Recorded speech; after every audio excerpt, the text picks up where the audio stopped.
O estaba en Echar TV. Sí. Eh, Argentino. dígame.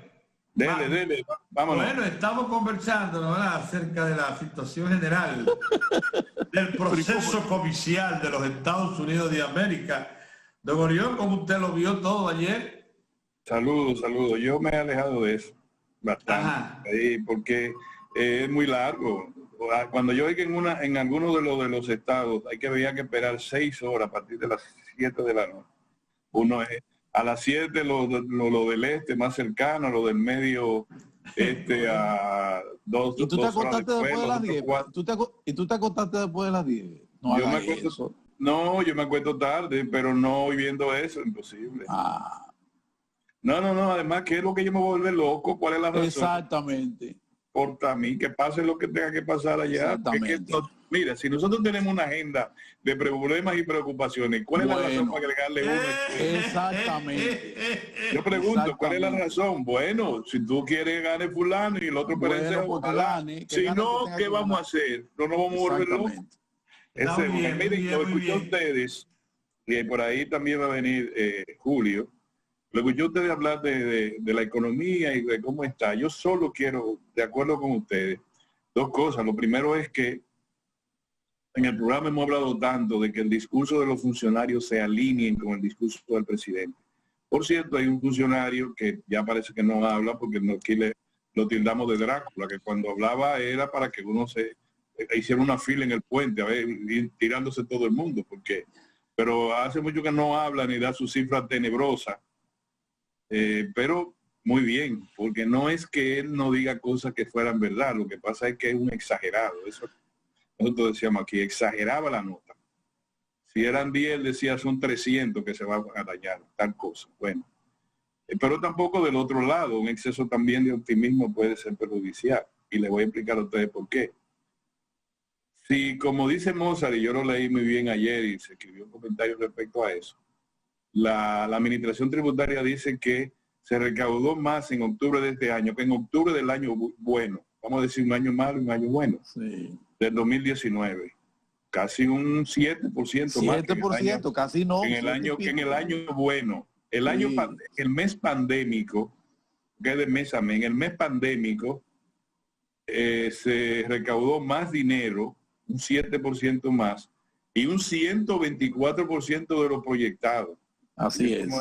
Es decir, yo no sé de lo proyectado en octubre. Al mes de octubre. No, de lo proyectado al mes de octubre, un 124%, más de 3.000 millones más de lo que se había estimado que se recaudaría. En octubre. Estamos hablando mes a mes. El mes pandémico de octubre y el mes sano, cuando la economía estaba en el carril del crecimiento, el año 2019. Exacto. El sentido común te obliga es como a una máquina electrónica que tú le pongas una moneda que no va, que se puede hasta trancar. Nosotros decimos, bueno, ¿pero qué fue lo que pasó? ¿Qué es lo que pasó? Que cuando la economía te dice que tiene 8.1% de acumulado, y en el mes de octubre debe ser un 5% de déficit, de crecimiento negativo, o sea, la economía sigue en estado de recesión. Lo que pasa es que de 29% al comienzo de la pandemia, estamos alrededor de 5%. Y acumulado, el Banco Central estima que vamos a terminar en 8.1% de déficit fiscal. ¿Es así?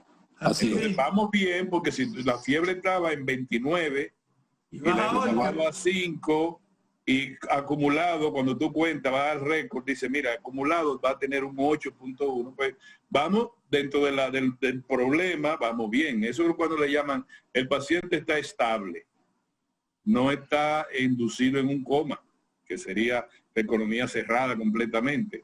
En eso estamos claros. Yo estoy hablando con la lógica, no con las estadísticas, ni diciendo si las estadísticas son buenas o malas. Entonces, lo que queda ahí en el buen juicio, sin ir a Harvard, lo que queda ahí es lo siguiente. O han crecido, como se ha dicho, las recaudaciones, lo cual habría que tener un análisis aparte de cómo es posible que tú tengas mayor fiscalidad con la economía en el suelo, o relativamente mala.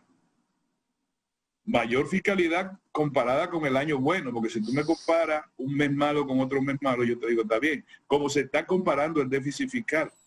El déficit comenzó en 29 y esto y 13 y qué sé yo cuánto, estamos en 5. Magnífico y extraordinario. Es decir, el paciente se está recuperando muy rápidamente. Magnífico. En eso estamos de acuerdo. Ahora, cuando tú me dices que octubre pandémico fue mejor que el octubre que estábamos en crecimiento económico, yo tengo que decir qué es lo que pasa. Primero me alegro mucho y después digo qué fue lo que pasó de ese milagroso proceder. Yo lo único que puedo entender, y ojalá Julio me diga, es crecieron las recaudaciones han estado creciendo, es decir, los mecanismos de los sectores de la economía están aportando mucho a la fiscalidad. Magnífico. La clase media sigue pagando su fiscalidad obligatoria que debe tener. Los empleados cesanteados no son los que ganan más allá de 35,000 pesos mensuales, por tanto estarán también procediendo a la fiscalidad. Estamos cobrando la fiscalidad del IPI, ¿cómo se llama? Lo inmobiliario, etcétera, todo lo que sea, porque ahí no están los dineros, los adelantos de pago de impuestos de la banca, ni tampoco de la barriga, la minería, que están señalados para fin de año. Porque es cuando cierre, recoger el presupuesto, el déficit. Digo yo, si están ahí, bueno, esa sería otra cosa. Ahí están, lo de la banca, una parte, porque no se va a dar. Hay una parte ahí, sí. Una parte, eso puede, tú ves, ahí podemos encontrar otra. Hay una parte, pero la parte fundamental que se adelantó en este momento, que se adelantó. Sí, porque en tantas partes, en tantas partes igual. Yo estoy plenamente de acuerdo contigo con la interrogante. Pero que el informe del Banco Central, que da cuenta de la activación económica, no este último que habla del comportamiento, dice que la agropecuaria ha mantenido su ritmo, que las zonas francas están casi en su normalidad, en un 90%, que la industria de la construcción se está reanimando, que la inversión extranjera ya lleva 2.000 y tantos millones de la inversión extranjera. Sí, yo entiendo eso, Pedro. Entonces, él está hablando de recaudación, Pedro. No, es fiscalidad. Es que él está hablando dice, de fiscalidad. No, es que dice Orión, ¿qué cosa está motivando esa mejora de la recaudación? Los ingresos. Tiene que haber una reacción del cuerpo económico para que se produzca esa mejora. Está bien, pero es una mejora. Lo que yo llamo la atención, repito, yo no estoy poniendo en duda las estadísticas, por el contrario. Acuérdense las facilidades yo me alegro con ustedes. Yo creo que pueden ser las facilidades más.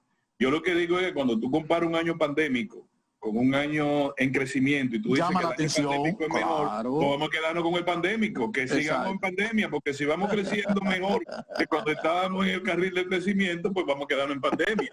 Si fuera la única actividad que está realmente tocada es el turismo.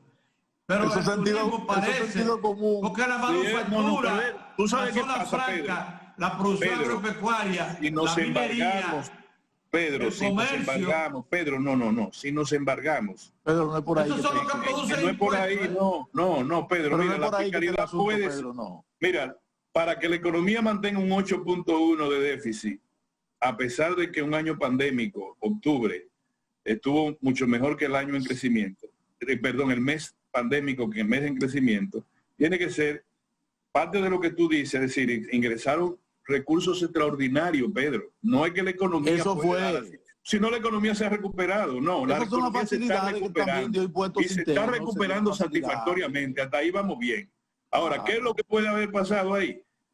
Primero eso, los recursos especiales. Y segundo, no es que las recaudaciones han bajado, es que el gasto ha subido.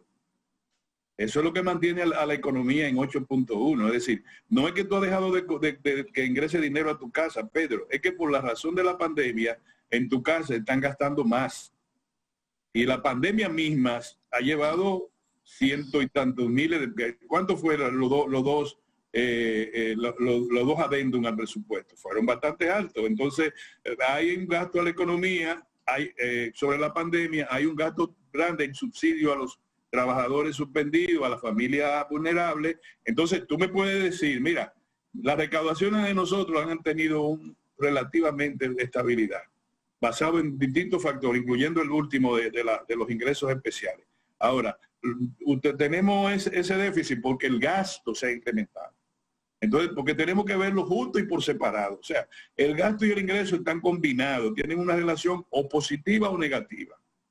Pero cuando tú lo ves fuera, entonces hay que explicarme por qué en un mes pandémico el gasto es mayor. No lo dice el informe, yo lo leí, porque al recaudador no tiene que decir cómo le entraron, cuáles fueron los elementos que, como el banco emisor cuando analiza la economía, que dice los elementos que produjeron este crecimiento fueron construcción con tanto, agricultura con tanto, etcétera. Pero ellos nada más dicen, nosotros tuvimos 8.000 millones más en el mes pandémico que en el mes bueno. Tienen que explicarle eso a la gente. Decir, mire, eso fue por los ingresos de Barrigor y los ingresos de la banca en adelanto de impuestos. Si así fuera.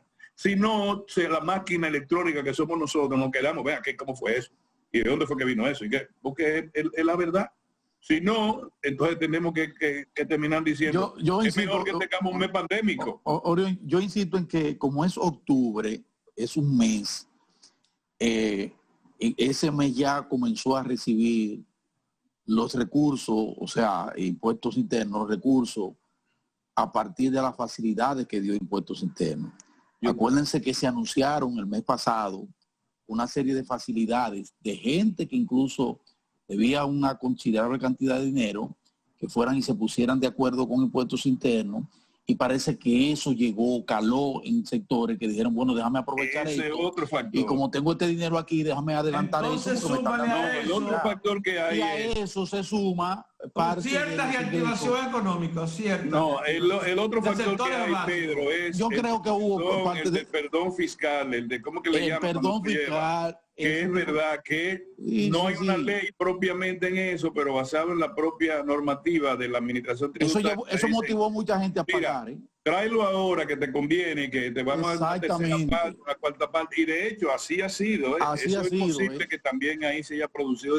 Pero a la gente hay que decirle, porque el crecimiento de la economía tiene que ser sano.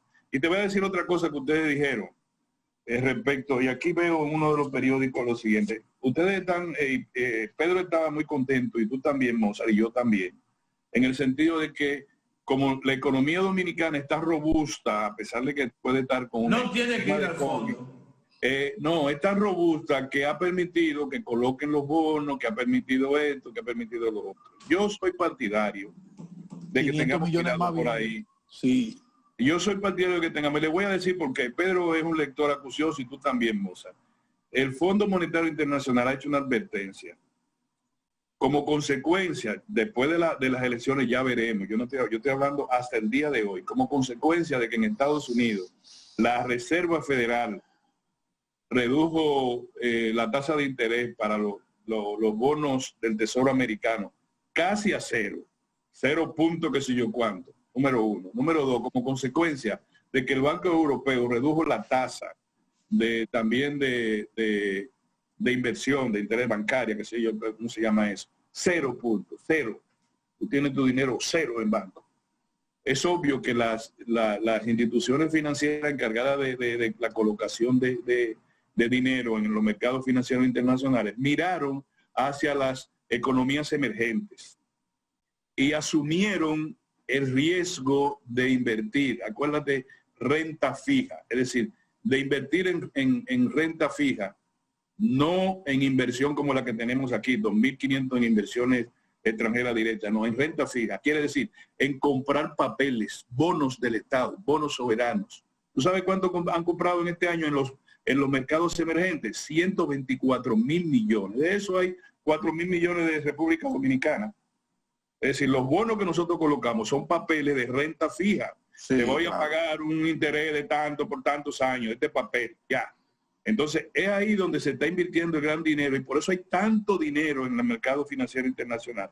No es por otra cosa, porque en Estados Unidos no sirven para nada, ni en Europa sirven para nada, desde el punto de vista de la inversión, sí de la seguridad. Si tú inviertes, si tú dejas tu dinero en el Tesoro americano a una tasa de 5 a 10 años, va a tener cica de colí en términos de tasa de interés, pero tu dinero va a estar seguro. Ahora, si tú lo inviertes en América Latina, va a tener, ¿cuántos son, Pedro? Un 6% 5, 6, 7, no sé cuánto por ciento, una tasa a 10 años. Muchísimo cuarto. Pero el riesgo es elevado. Entonces, ¿qué dice el Fondo Monetario Internacional? Es insostenible. Pedro, oye eso, léelo, búscalo en el señor Google. El Fondo Monetario Internacional le dice a las economías emergentes, el endeudamiento por vía de la renta fija, de colocación de bonos soberanos, se ha vuelto insostenible. Por eso que cuando el Drácula ese que yo menciono, dijo, todavía nos quedan por ahí como 400, 500 millones que podemos colocar en bonos, yo dije, este va por mal camino. Ya se acabó eso. ¿Cuál es la línea que tenemos? La línea es unirnos. La República Dominicana tiene el endeudamiento por encima del 60%. Eso lo dijimos nosotros y lo han confirmado las autoridades. Hace más de 3 o 4 o 5 meses. O sea, no estamos nosotros diciendo nada nuevo. Si estamos por encima del 60% en nuestro nivel de endeudamiento, nosotros no podemos coger el camino fácil. El camino, mira, si tú llevas ahora mismo al mercado financiero internacional otros 5.000 millones de dólares en bonos, en lo que pestañe un pollo lo van a adquirir.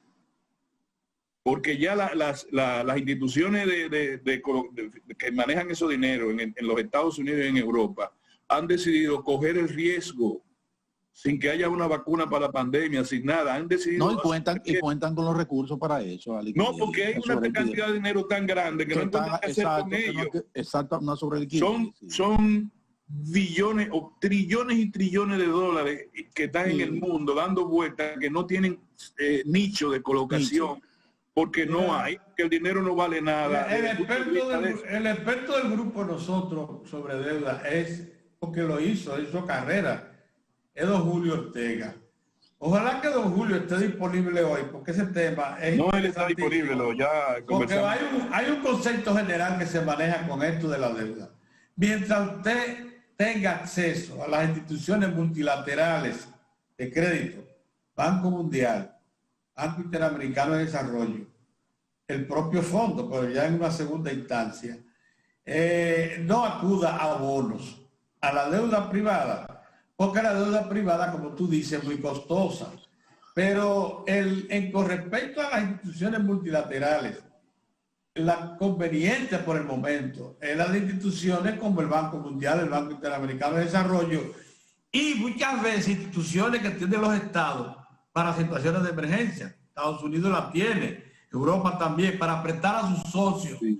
El Fondo Monetario dentro de instituciones multilaterales debe ser última instancia, porque es que el fondo acostumbra, cuando te presta, condicionarte tu movimiento.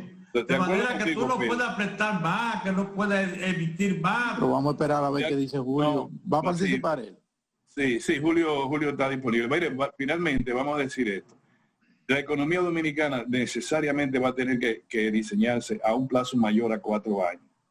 Si tú en el periódico hay un préstamo de 500 millones para el transporte en República Dominicana, eso es un préstamo redituable, pero ese préstamo tiene que ser incluido en un diseño a más de 4 años para decir, ahí está ¿cómo va a estar él? ¿Tú entiendes? ¿Cuál es el nivel que tenemos de retorno de la inversión? ¿Qué se va a hacer? ¿Qué va a hacer tal cosa? Porque ya para resolver problemas, simplemente para resolverlo, no es posible. Es decir, Pedro necesita un carro. Pedro, te pongo a ti siempre de ejemplo. Tu hijo necesita un carro y tú dices, yo se lo voy a comprar. Espérate, Pedro. Vamos a diseñar los pagarés, cómo tú lo vas a tener, de dónde tú vas a sacar ese dinero, cómo tú lo vas a hacer, porque de lo contrario tú vas a tener más allá de un 100%, como los Estados Unidos ahora, de deuda, mucho más de lo que a ti te ingresa. Entonces, el camino fácil es el camino más peligroso, Pedro. Nosotros deberíamos seguir padeciendo un poquito más algunas debilidades en el orden financiero, hasta procurar, especialmente a través de... Ahora mismo, ¿cuál es el mercado más grande del mundo para los dineros? Entonces, los mercados emergentes. Bueno, pues vamos a unirnos. Sí, pero espérate, Orión, pusiste un ejemplo que yo creo que debe destacarse. Ayer en la Cámara de Diputados, la Comisión de Finanzas dio su aprobación en el informe a esos 2 créditos que suman 500 millones de dólares. Uno del Banco Interamericano de Desarrollo y otro de la Agencia Francesa para el Desarrollo. Cuando tú sumas los 2 créditos, que son para el transporte, para ampliar la línea de metro, teleférico y todo eso, todo, incluye condicionamiento importante a Intran para que Intran dé pasos específicos de reorganización interna y de mecanismos de control. Bien, las condiciones de esos préstamos, los pagos, se remontan en ambos casos a primero tienen un periodo de gracia de más de 4 años cada uno. Segundo, los pagos se remontan a más allá de la década del 1930, a finales de la década de los 30, cuando se vienen a pagar las últimas cuotas que están condicionadas en esos 2 préstamos. Ahí, como tú dices, el Estado, que está tomando un préstamo para mejorar un servicio público, lo está haciendo por la vía ideal. Mira, el Banco Interamericano de Desarrollo y la Agencia Francesa de Desarrollo. Julio, vamos a hablar con Julio. No solamente decir 2 palabras respecto a la Junta Central Electoral. En el Partido Revolucionario Moderno, al interno, están presionando de una manera inadecuada. Uno de los sectores que dice que no tienen grupos, queriendo imponer personas, cualquiera que sea, por encima de la sociedad. Y eso no puede ser. Ya, nada más digo eso. Volvemos con Julio. Vamos a una pausa. Bien.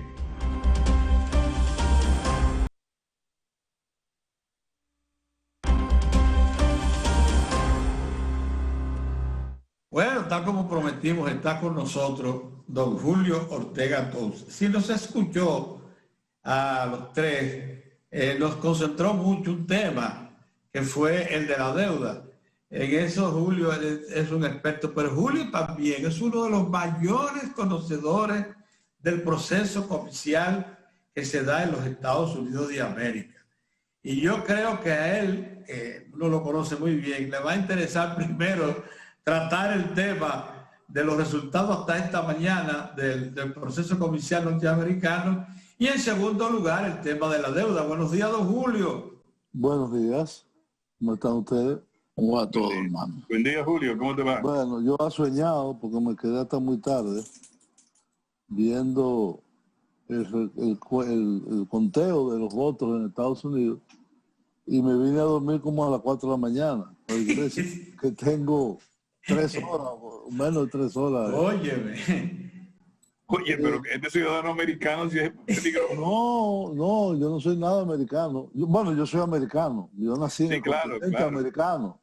Eso es lo primero. Que este ciudadano estadounidense. No nos pueden despojar de que seamos también americanos. Realmente la situación es como se preveía en algunas encuestas que daban un resultado muy parejo, muy cerrado. Es decir, con un dominio en algunas zonas y territorios de los Estados Unidos. Por ejemplo, uno ve la costa del Pacífico, la costa oeste, y es completamente azul. Sin embargo, tú ves la costa este, es ya bicolor. Hay algunos estados, los estados del norte, Nueva Inglaterra, Carolina del Norte, Virginia, que la ganó ahora Biden,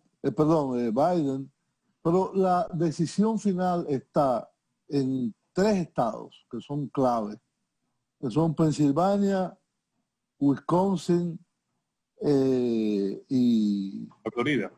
No, Pensilvania, Wisconsin y estos son los... Nebraska, creo que no. No, el otro es Wisconsin y el otro estado industrial del norte,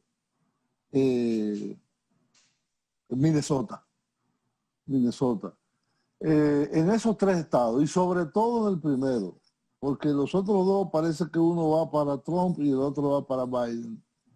Hoy en día, en este momento, los votos ya seguros están... Le faltó Michigan. Ese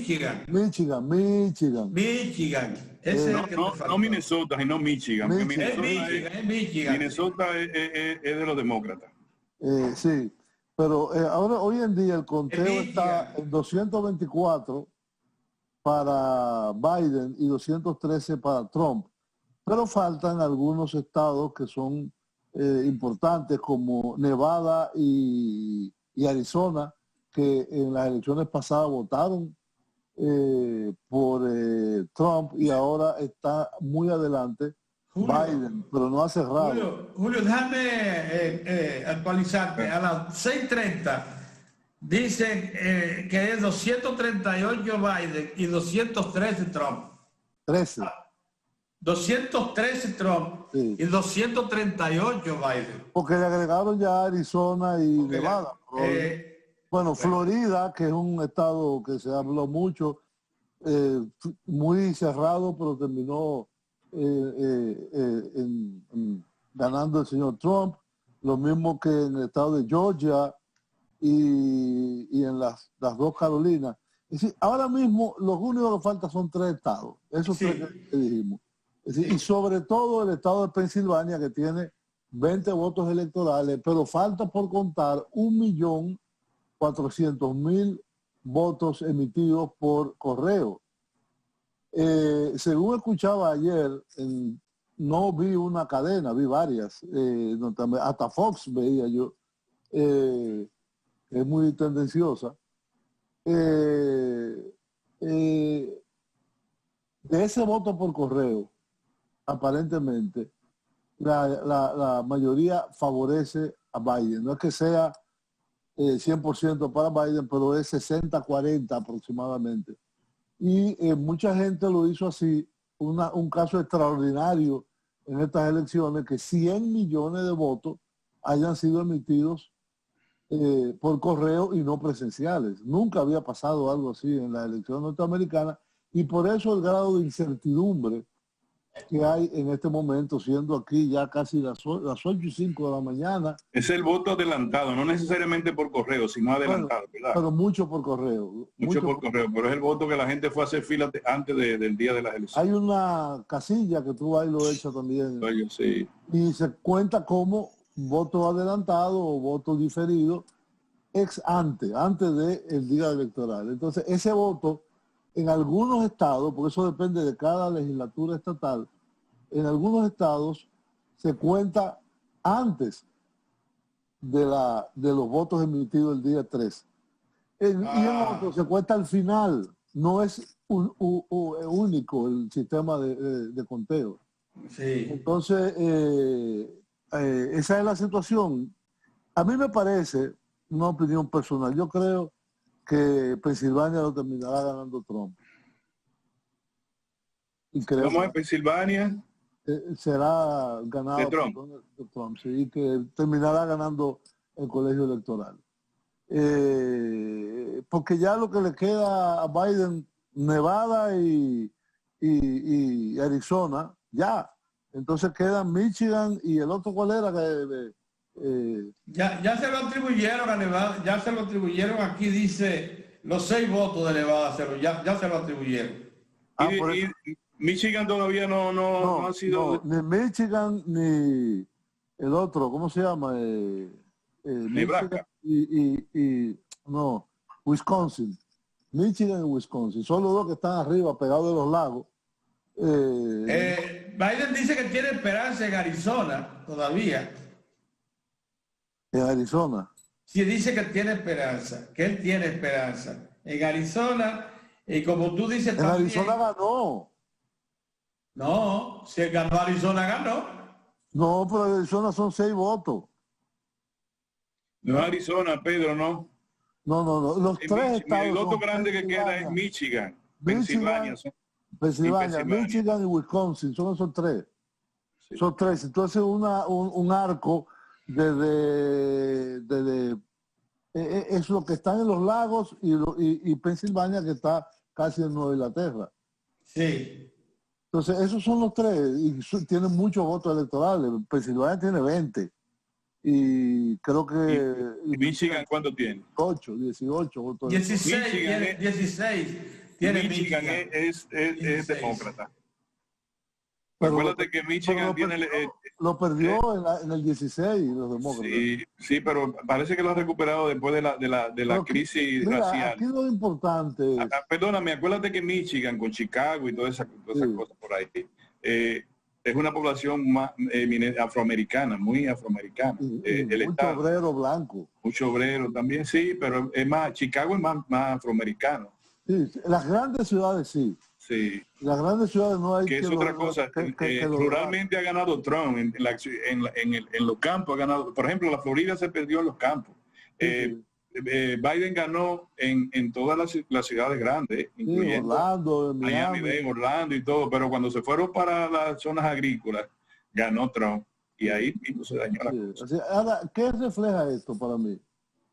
Cuando Trump gana en el 16, contra todos los pronósticos, se verificó una alianza, un giro de sectores sociales que tradicionalmente fueron votantes demócratas, pero se vieron muy golpeados por el proceso de globalización de la economía.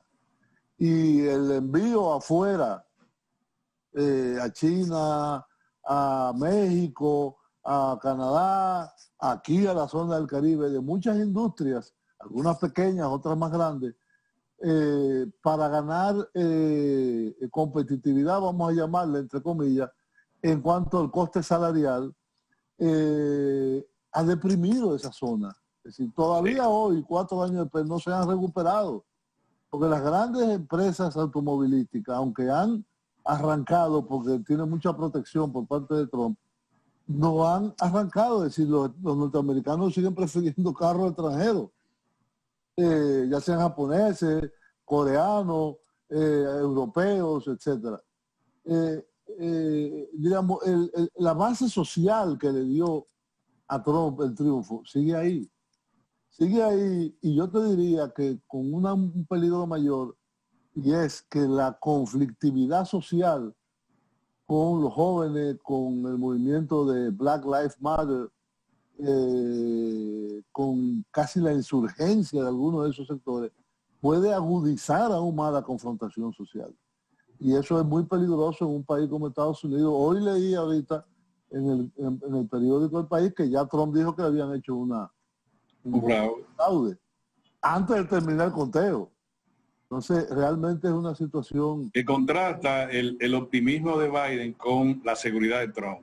Trump dijo ganamos. Hay un contraste ahí, hay un contraste. Y entonces Biden le dice a Trump, un momentito, quien está votando es los ciudadanos, cálmate, vamos a esperar que termine. Y Trump dijo, ganamos. Sí. Eso, y que si pierde fue fraude. Si pierde fue un fraude, sí. Y él dice así. Se parece una nieta mía que juega baraja, tiene 5 años. No hay manera de que pierda. Si pierde hubo trampa. Si ganó, ganó.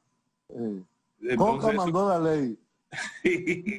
Bueno, tú sabes, a ver si tú reflexionas. Vamos a reflexionar a partir de la experiencia electoral de los Estados Unidos con la República Dominicana. Yo he estado reflexionando y quizá escriba algo de eso.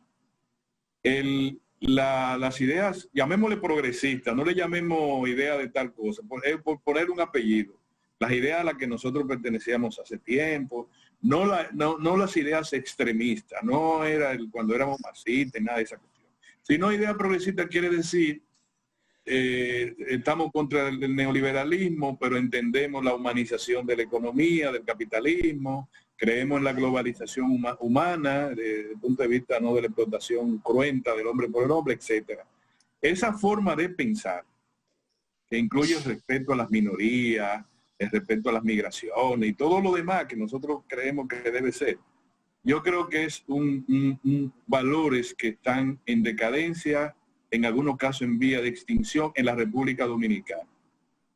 Y eso posiblemente tenga que ver, y quisiera tu reflexión, tenga que ver en que esos valores se anidaron fundamentalmente en una pequeña burguesía que en su momento solo tenía valores y no veía nada de la economía. Tan pronto creció la economía, nos pudimos integrar al aparato productivo y de la felicidad capitalista.